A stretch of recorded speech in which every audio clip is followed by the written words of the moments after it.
Hi, everybody. Welcome to English Digest. I'm Tom. And I am Pat. And today we're going to continue talking about sexual harassment. You need to recognize it and report it. And last time we mainly focused on the definition of sexual harassment. We mentioned it being both physical contact and comments, or things that people say. Both of those constitute sexual harassment. Yeah, that's right. And we also looked at Taiwan's particular set of scandals over the last year or so with Wave Makers, the TV show, kind of getting a lot of people like, hey, this happened to me. I'm going to speak out about it. And we referred to the Me Too movement, which has been going on since around 2017, and how people like Harvey Weinstein have been accused of it and then found guilty of it, and how this is becoming a kind of global movement against people, often men, not always, but often men in power, and they're abusing that power by doing sexual harassment. So in today's article, we're going to focus partly on the effects of sexual harassment on the victims, but also on the things that people can do if they are suffering from it and how they can handle it and stop it from continuing. So let's read through part 2 of the article. As numerous incidents have revealed over the past year, it is evident that anyone can become a victim of sexual harassment, regardless of gender or position. This misconduct can have deep-seated consequences. Beyond the immediate mental stress, such as anxiety or depression, victims can experience physical symptoms, such as sleep disturbances. The social consequences are equally severe, often leading to isolation as victims retreat from loved ones and peers. This is not merely an individual's problem, it's a societal crisis that demands collective attention and action. Tackling this issue rests on awareness and active measures. First, always trust your instincts. If a situation seems disturbing, put your safety first. Maintain your personal boundaries and firmly assert yourself if anyone crosses them. You can always demand that the perpetrator stop their actions immediately. Second, if you ever find yourself facing harassment, document every detail of the incident. Include details regarding what happened, where it occurred, when it took place, and the presence of any witnesses. Preserve any related text messages, emails, or screenshots as evidence. Above all, remember that seeking assistance is proof of your strength, not a sign of weakness. Some victims may doubt themselves and fear disbelief or retaliation, particularly when the offender is in a position of power. In such circumstances, it's vital to step forward. Many organizations and helplines are available to assist and support you, ensuring that you never walk this journey alone. Stand strong and remember, by confronting and combating sexual harassment, you're not only taking back your dignity, but also helping create a safer environment for everyone. Okay, it's time for us to discuss the contents of today's lesson. Again, we're talking about sexual harassment. You need to recognize it, and you need to report it. So at the beginning of our lesson today, it says, as numerous incidents have revealed over the past year, it is evident that anyone can become a victim of sexual harassment, regardless of gender or position. So here we say, as numerous incidents have revealed, because these incidents have showed us these things, because of that, it is clear or it is evident that anyone can be a victim of sexual harassment. Okay, it can happen to anybody, regardless of gender or position. Gender refers to if you're a boy or a girl, if you're a man or a woman, and it also can happen to you regardless of your position, whether you are in management or just a secretary or a delivery driver or someone who works in the mailroom. This can happen to anybody at any time, at any place. Yeah, one example that comes to mind for me is the actor Terry Crews, who is an enormous, very muscular guy, and you would have thought this guy should be easily able to deal with any attention, but he came out during the Me Too movement and spoke spoke of how he was sexually harassed. And then I thought of the young actors who were sexually harassed by Kevin Spacey when he was working in the theatre in the UK. So it's, as I said, it can be men on men, women on men, women on women. Men on women is the most common, but it can happen everywhere. And we see this misconduct can have deep-seated consequences. So when we see that prefix miss in front of something, we know it is bad. It is wrong in some way. Misunderstanding is a wrong understanding. So misconduct, your conduct is how you behave. Misconduct is bad behavior. And it's kind of quite a light term for sexual harassment, really. It's way beyond misconduct. It is really bad. But that's what it means. It means bad behavior, and it can have deep-seated consequences. If something's deep-seated, it kind of really goes into your soul, really into your brain, and it's really difficult to then get rid of once it's there. It's long-lasting, it is persistent, it is going to affect you in a very deep way, not just something on the surface that you can shrug off. Yep, this misconduct can have very deep consequences or profound consequences. It can cause lots of trouble and destroy people's lives. And beyond the immediate mental stress, such as anxiety or depression, victims can experience physical symptoms such as sleep disturbances. So if you've been the victim of sexual harassment, lots of things can happen to you. You're going to have mental stress. You'll probably lose a lot of sleep because you keep thinking about this. Why did he do that to me? Maybe I should have reported it, or why did I say nothing back, or why did I just sit there and take it? So you're going to be thinking about it over and over again. You're going to experience anxiety. You're going to have mental stress. You might even have anxiety or depression. It could cause you to have some serious mental problems that could affect your life. And also you might experience some physical symptoms like sleep disturbances. Like I just said, you may lose sleep, or other physical things might happen to you as well. A disturbance is when something happens that interrupts the smooth operation of something. It's just not peaceful. It's not pleasant. It causes problems. And so you've got mental problems, physical problems, but even social ones as well. The social consequences are equally severe.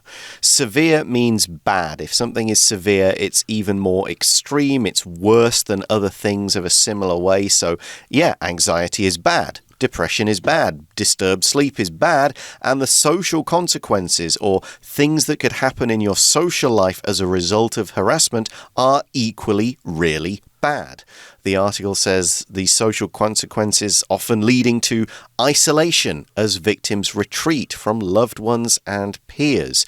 So they may feel that they somehow cause this problem. They don't want to go out in public and kind of have people looking at them or thinking about them. They're worried about, is this going to happen again? Are other people going to do it in the same way? So they go to isolation. They stay by themselves. They don't go out in society. They retreat. They move backwards from their loved ones and their peers. Peers can mean the people around you in your job of the same level, your co-workers, your fellow students, that kind of thing. And so you'll retreat. You won't want to talk to them so much. You don't want to tell them the truth about what happened. You're afraid of being judged or blamed. So you just end up by yourself and not really close to anyone because of what happened. Yep, you feel ashamed. You wonder why it happened to you, and maybe you talk to your best friend about it, and your best friend's reaction was, well, no wonder he did that to you, the way you were dressed or something. So you kind of feel that nobody is really trying to understand your situation. So you isolate yourself and you retreat from your friends and your coworkers and your classmates. And this is not merely an individual's problem. It's a societal crisis that demands collective attention and action. So it's not just a problem for the individual or the person, but it's a problem for a society or a societal crisis. Here, societal is the adjective form of society. It's a crisis in society. And we have to have collective attention and action. Collective means everybody works together. Yes, everybody needs to do something about this because we all get affected by this. It does affect society as a whole. And it's also because the way society is structured, almost protects some people. It tends to protect the group against the individual. So if an individual says this person did the bad thing, the group does tend to protect the group and things don't change. So we move on to what can be done. Tackling this issue rests on awareness and active measures. So, meaning we have to be aware of what's going on at all times, whether you're being sexually harassed or whether your behavior isn't as playful as you think it is. And active measures, so not passive, not sitting back and waiting for things to get better, but actually taking action and doing something. That's what we mean by active measures. Right, you can't be passive about it. You can't just suffer in silence. You need to do something about it. Not just victims, but friends of victims as well. If you want to be a best friend for somebody, you'll help them with this problem. And here's our first suggestion. Always trust your instincts. Your instinct is kind of your inborn ability, the ability you have. It's innate. It's within your personality. You're born with this. You trust your instincts. It's kind of like the sixth sense. If you feel that something wrong is going on, trust yourself. Tell yourself you're not imagining things or it's not happening because you made some sort of mistake. Actually, you need to realize that you need to believe what you're feeling yourself. Trust your instincts, and therefore you'll be able to confront this problem. Yeah, it says, if a situation seems disturbing, put your safety first. Don't try and overthink it. Don't try and rationalize it and make it go, no, it's okay. Now I've thought about it. No, trust your instincts. Get out of that situation. You can always apologize if you have made a mistake later.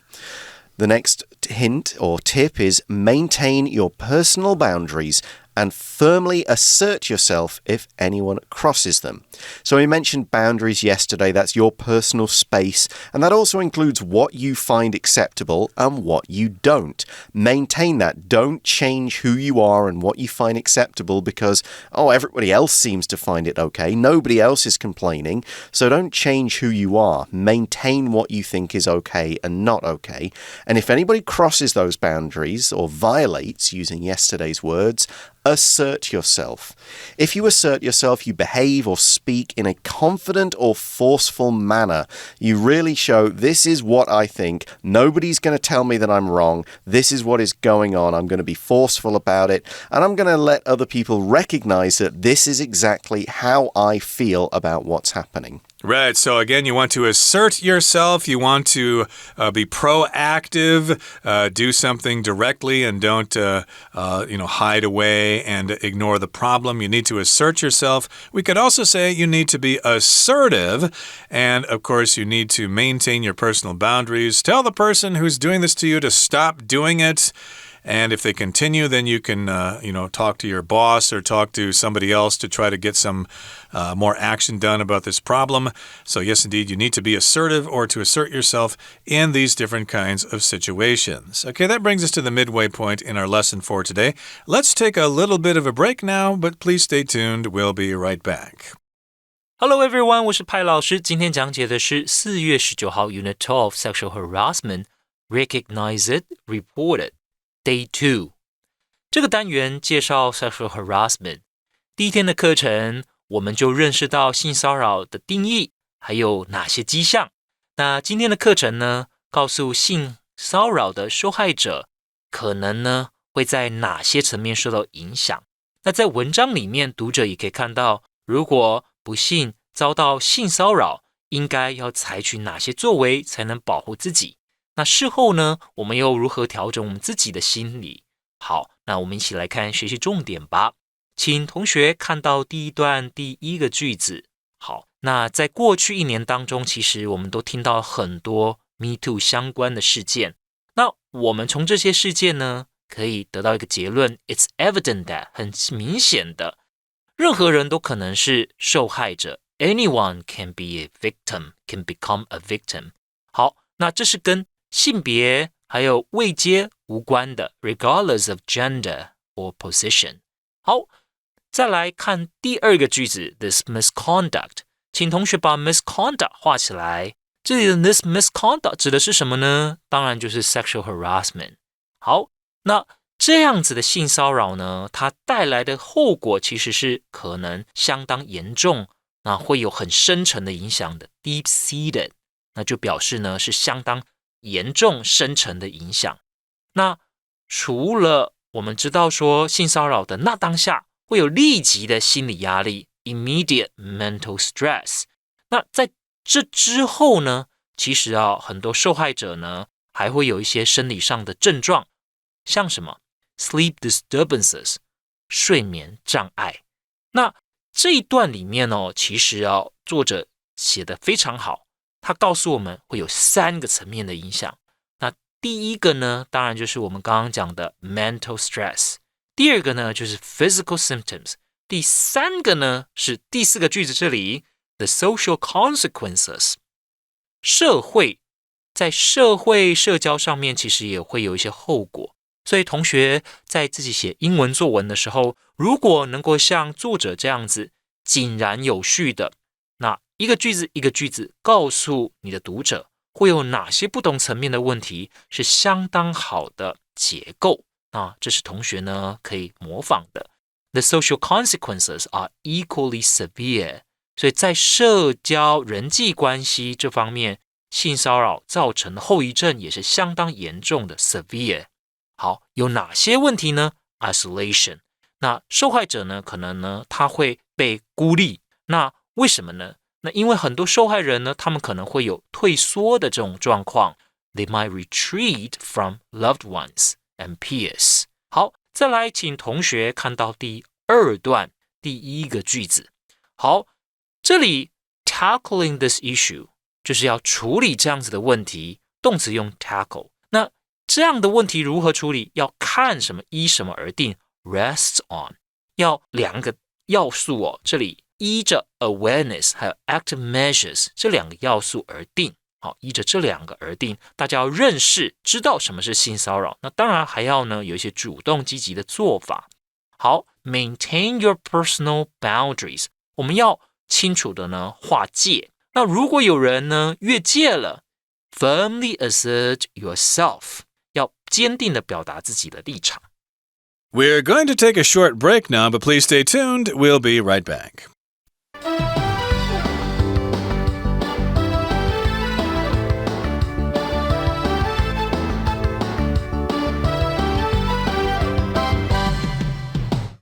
Hi everybody, welcome back. So we're talking about asserting yourself in the face of sexual harassment. The article says you can always demand that the perpetrator stop their actions immediately. Tell them no, say stop. The perpetrator is a person doing something. We almost always use it for doing a bad thing. If you're talking about who's committed a crime, then we're asking who's the criminal, who's the perpetrator of this crime, who did the bad thing, who's responsible for the mistake or for the violation of a boundary or something like that. So all of that is kind of the first tip, what you can do to assert yourself, to put safety first, and to say stop. But that's not all you could probably be doing if you feel that you are the victim of sexual harassment. Right, so second, if you ever find yourself facing harassment, document every detail of the incident. So again, if we go back to the example of John and Mary, John touched Mary's hair inappropriately and he started laughing. So according to the first suggestion, she probably should have said, hey, knock it off. Don't do that again. That's inappropriate. If you do that again, I'll tell somebody else who can punish you for that. But if that doesn't work, or if you are afraid to say anything, then you might want to document every detail of the incident. So if you document something, here document is being used as a verb. That means you collect information about something, you get pictures, you take notes, you get video footage, and of course you want to document every detail. You want to gather evidence in case you ever need to accuse this person of sexual harassment, and if they deny it, well, then you've got this evidence. Well, you're denying it, you're saying you didn't do that, but here I've got a video of you touching my hair, I've got a tape recording of you talking to me that way, or I even have some information from some of my coworkers who said, yeah, John sort of did that, and he does that to a lot of people. So yeah, you need to get some evidence there to document to document all the details of what happened. And this includes a lot of important information because often in these cases it might come down to what one person says versus another person says. There may only be two people in this thing, so the more details you have, the stronger your story is going to seem. So the article says include details regarding or concerning, include details about what happened, where it occurred, when it took place, and the presence of any witnesses. So yeah, times, places, dates, exactly what was going on. And if anybody else was there and can saw it and can back up your story and give their version of what happened. And yeah, if you've got anything that can actually be saved as real evidence, keep it. The sentence next says, preserve any related text messages, emails, or screenshots as evidence. So preserve means to keep something, to keep it in a good condition. So if somebody sent you a text message with an unsavory comment in it, if there's an email with something in it, if someone sent you a picture, take a screenshot, and that is proof. It's got a time, a date, and the exact words that they used. Yeah, I just learned how to save a screenshot from the computer. You press a certain button and then you go into another program and you push Control-Enter or something, and then you can save that picture and you've got that as evidence. You have preserved that screenshot, and you can also, of course, keep those text messages and keep those emails or those posts on social media or whatever.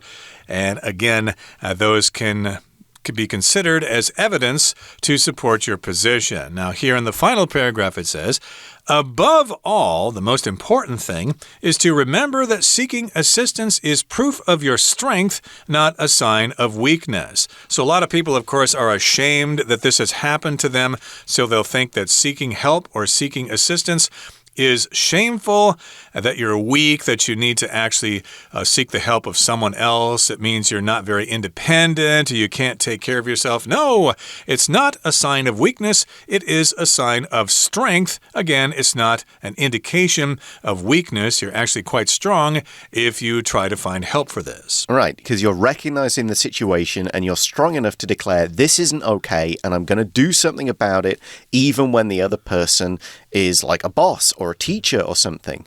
As Tom said, as we kind of expand on in the next sentence, some victims may doubt themselves. Did that really happen? Was it just a joke? What am I overthinking this? And they fear disbelief or retaliation, particularly when the offender is in a position of power.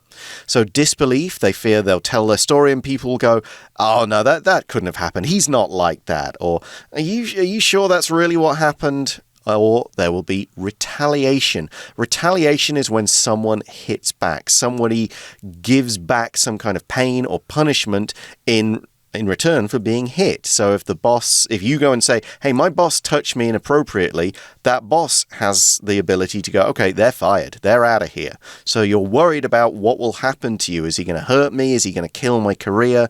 And as we mentioned yesterday with the Harvey Weinstein stuff, a lot of people were afraid to speak out because Harvey Weinstein had a position of power, and he was an offender, which is similar to the word perpetrator we used earlier in the article. Somebody who commits an offense, somebody who does a bad thing, a wrong thing. So you might be afraid of that retaliation. I guess in the case of Harvey Weinstein, you may have feared that he wasn't going to give you a role in his next production or something like that. So you decided, well, I'm not going to say anything because I want the role. And so you might doubt yourself. Maybe I did something that attracted his attention or something. It's my fault. It's not his. So you may doubt yourself. And also you're going to be afraid of being attacked in return. And again, this happens when the offender may be in a position of power, like Harvey Weinstein was. The offender, of course, is the person who offends someone, who attacks someone, who commits a crime on someone. And in such circumstances, it is vital, it's really important to step forward. So no matter how powerful these other people are, it's really important to take a step. Most likely because that person, if they're in a position of power, this is unlikely the first time they have done it. Harvey Weinstein didn't just do this once. He did it to many, many people over the years. And until people started to stand up and step forward, he could have hurt others. So that's why it's vital. And you're not alone. As the next next sentence says, many organizations and helplines are available to assist and support you, ensuring that you never walk this journey alone. So there are anti-harassment organizations that you could go and speak to. There are helplines. So that's a helpline is a special phone number, almost always free, that you call and say, look, this is the problem. What can I do about it? And they've got trained volunteers and actual professionals who can answer the phone no matter when you call, who will tell you and what to do, and they'll give you support and make sure you know that somebody is with you when you're walking this journey or undertaking this difficult challenge. Right. Pick up the phone and call if the situation happens to you. And of course, it can be completely anonymous. They don't have to know who you are, so you'll feel ashamed or you'll be afraid of retaliation. So again, they are anonymous. And these helplines can help you out. I did also want to mention that you do need to step forward because not only will this person cause problems for you, but they may cause problems for other people as well. So you kind of have a responsibility not only to yourself, but to other potential victims in the future. So yes, indeed, it's vital to step forward, call those helplines. And, of course, they will ensure that you never walk this journey alone. You won't be by yourself. You'll have support. And hopefully you can be introduced to other people who have been the victim of this. And you can talk together and support each other and try to work together to stop this from happening again. So that's why we conclude by saying stand strong. And remember, by confronting and combating sexual harassment, you're not only taking back your dignity, but also helping create a safer environment for everyone. Somebody's dignity is the importance that every individual, every person has. It's their value. It's who they are and the fact that they, as people, are important. And having dignity makes other people respect you. It allows you to respect yourself. So by taking back your dignity, you're saying, this is me, this is what happened to me, and as an individual with my importance, I'm saying, this is not okay, this is not my fault, somebody did this to me, and I'm going to make sure they never do it again and they face punishment. Right, so you not only help yourself, but you also help others and stop this from happening again in the future. Okay, that brings us to the end of our explanation for today. Let's turn things now over to our Chinese teacher. 那第二段呢，接续着下面呢 ，you can always demand that the perpetrator， 那当然就是加害人 ，stop their actions immediately。同学请特别注意，虽然呢这里 perpetrator 我们用单数形，可是因为是 demand 这种要求、命令、建议这些动词的后面，所以我们的动词呢用原形 stop。同学注意到了吗？我们用原形。那再来，这里讲到说，如果发生这样子的情势的时候，要做一件事 ，document every detail of the incident， 详细的记录 ，document every detail， 把它记录下来。那当然呢，保存证据也非常的重要 ，preserve 动词就用 preserve 保存证据 ，preserve any related text messages， 所有的简讯、email 或荧幕截图。不要错过，要保存下来。再来，我们看到下一段提到第一个句子哦，那我们要记得主动的去寻求协助 ，seeking assistance 就是寻求协助。其实呢，它不是在示弱，是让我们知道我们是有力量的。再来第二个句子哦 ，Some victims may doubt themselves and fear disbelief。or retaliation， 有些人不愿意说出来，是因为会自我质疑，也害怕说了没有人会信，或怕被别人报复。那特别哦，我们知道说有时候性骚扰是发生在什么？有加害者利用他们的权势，所以这里 offender 指的就是加害者，跟前面的 perpetrator 他们所做的事基本上是一样的。他利用自己的权势 ，they are in a position of power。那身为受害者，我们要记得很重要的是 step forward， 要勇敢的去面对，站出来 step forward。那也可以呢去寻求协助 many organizations and helplines。那 helplines， 那当然我们知道就是这一种协助的专线，你可以打电话去寻求协助，绝对不要独自去面对。要了解你并不需要自己面对 You never walk this journey alone 你不是孤单的。好，以上就是我们针对 Sexual Harassment 第2天课程内容所做的中文讲解，谢谢大家。Hi everyone. So that is the end of our article on sexual harassment. It is a very difficult topic. It is a very uncomfortable topic, but it is an important topic to talk about. So, and again, we'll say if this has ever happened to you, you're not alone. You can get help. You can make things better and get on the road to recovery. So do reach out if that kind of thing happens to you. But that's all the time we have. Thanks very much for listening. For English Digest, I'm Pat. And I'm Tom. Goodbye. Bye-bye.